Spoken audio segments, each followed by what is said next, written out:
From the local station, the morning show starts now. More than 200 new COVID-19 cases confirmed across Florida this morning. How state leaders are responding to testing sites here in Duval County. Drastic times call for drastic measures. As cases of coronavirus continue to rise, life in Florida could be taking an even more dramatic turn. This morning, nearly 800 people in Florida have been diagnosed with COVID-19. Governor Ron DeSantis says his administration is considering isolating those who test positive for the virus or show symptoms in convention centers or hotels. It's to prevent them from returning home and infecting the people they live with. This sounds drastic. Well, that's because it is.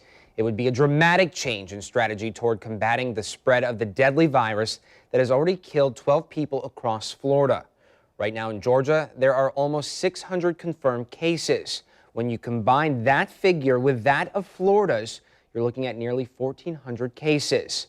According to health officials, those numbers are only expected to go up as more testing is conducted.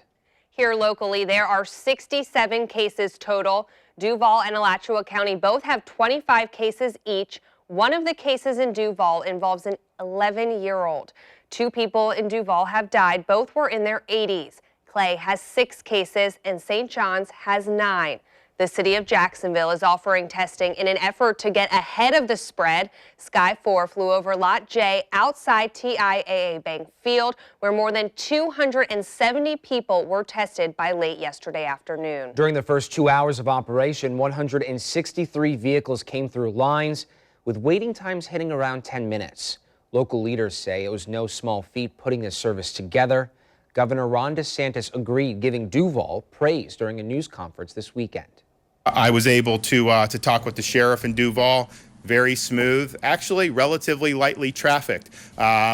He thinks that they may end up expanding the ages to try to get more people in. And so, in some ways, that may be a good sign that maybe not a lot of people are experiencing some of these symptoms in Northeast Florida. And this is what you need to know about this specific testing site. The Lot J testing site will be open 7 days a week from 9 a.m. to 5 p.m. while supplies last.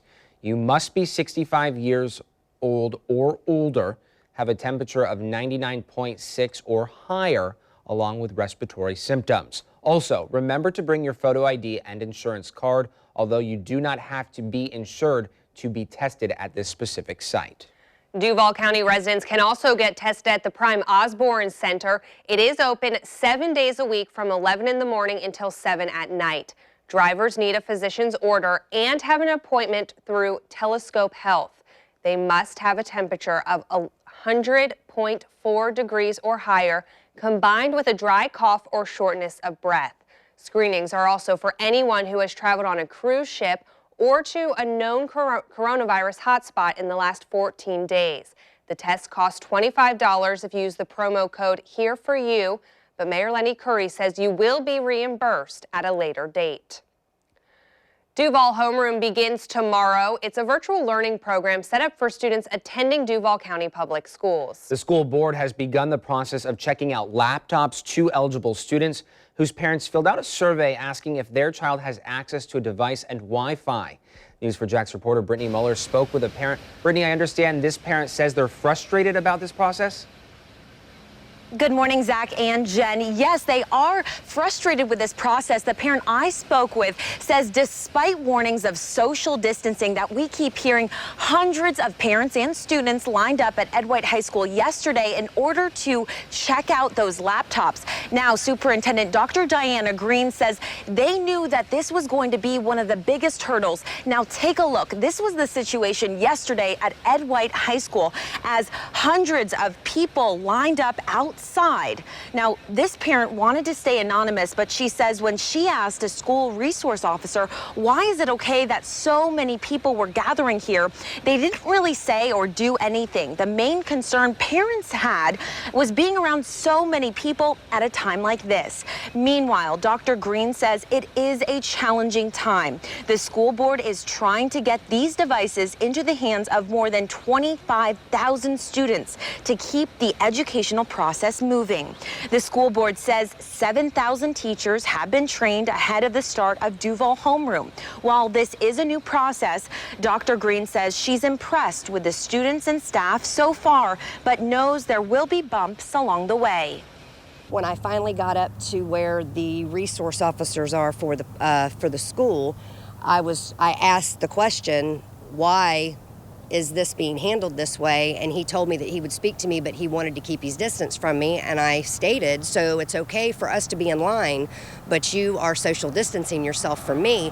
We serve over 130,000 students, and it's important to our school board, it's important to this administration that we do everything possible to try to be a positive influence in challenging times.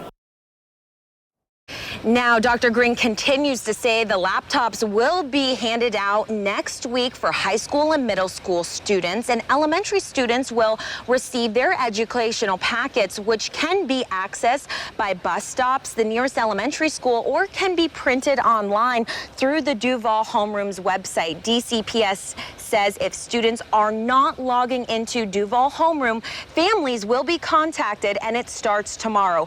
Parents and families. Now, Duval Homeroom's website will be launched sometime in the evening tonight, so be on the lookout for that. All the information will be there for you for when Duval Homeroom, the virtual learning, begins tomorrow. Now, a lot of parents and families have also been emailing us asking about those students that are ESE and ESOL, and DCPS says that there will be resources for those students online as well, so keep your eye out for that website launching later tonight. Reporting live from the South Bank this morning, Brittany Muller, Channel 4, the local station. Thanks, Brittany. Now to an update on schools in St. Johns County. Superintendent Tim Forson says all campuses are closed effective immediately, and it will stay that way until at least April 15th. All district employees are asked to stay home with the exception of 12-month personnel. Students will continue their learning online starting Monday, March 30th. Forson says the district will be assisting schools as they prepare for online learning platforms in the weeks ahead. And moving north to Nassau County, all beaches are officially closed this morning after being packed with locals and out-of-towners yesterday. County officials say the beaches will remain closed for the foreseeable future. News4JAX will, of course, continue to stay on top of all coronavirus-related stories. You can visit the coronavirus section on our website, news4jax.com. From there, you can get the latest on any closures or events and current cases in the state. And for daily updates, sign up for the coronavirus newsletter at news4jax.com. You'll get it delivered to your email every day at 11:30 in the morning and 6:30 at night.